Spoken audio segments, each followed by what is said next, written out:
find this inverse. So first, we're going to use the horizontal line test to decide whether it has an inverse. And then we're going to replace f of x with y, interchange the rows, and then solve for the y. So this is a line. That means that no matter if the line is like this, if you draw a horizontal line, it is going to be a function. If you draw a horizontal line, then it's going to have an inverse. To find the inverse, we let y, f of x equals to y. That's the first step. The second step is we're going to interchange x and y. So instead of y here, I write x. And then I have 2y plus 7. And now you want to solve for y. So we get x minus 7 is equal to 2y divided by 2. So y is equal to 1/2 x minus 7/2. Yep. So our last step here is to rewrite y. Instead of saying y, we're going to write it as the inverse. And that's equal to 1/2 x minus 7/2. Okay, so let's try the next one.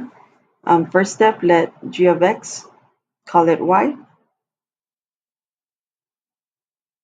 Then we're going to switch x and y. Then we're going to solve for y.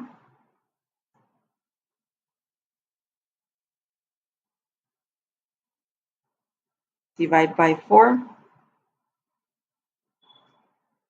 So we get x plus 1 divided by 4 is equal to y cubed.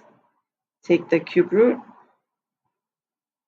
So y is equal to the cube root of x plus 1 divided by 4. So if this does have an inverse, this would be our answer. So we need to check the graph. Let me go ahead and plot it over here on decimals to see if it passes the horizontal line test.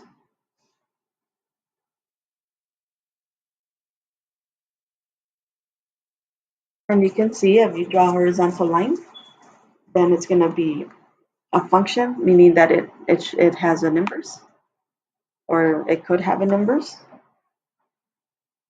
It doesn't necessarily have one. It might or it might not have one, but at least we know that if it's a function, then we can look for the inverse. So here we have f inverse of x is equal to the cube root of x plus 1 divided by 4. Okay, let's look at letter H. I'm going to go ahead and graph it. So if I graph this, I get 5 minus 3x divided by x plus 2. So if we draw a horizontal line, it's only going to cross in one place. So that means we can find the inverse. So I'm going to let this be equal to y. Then we need to switch them. So anywhere I see an y, replace it with x. And anywhere I see an x, I replace it with y. And then we're going to solve for y. So I'm going to multiply both sides by y plus 2. So I end up with y plus 2 times x is equal to 5 minus 3y. I'm going to distribute the x here. So y times x is yx, 2 times x is 2x. We want to have all the y's on one side. So I'm going to add 3y.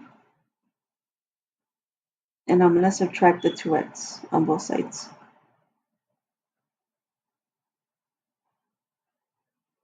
So now here they have in common a y, so I can factor out a y. So if I take y out, I get an x. And if I take y out, I get 3. Divide by x plus 3. So y is equal to 5 minus 2x, x plus 3. So my inverse is 5 minus 2x, x plus 3.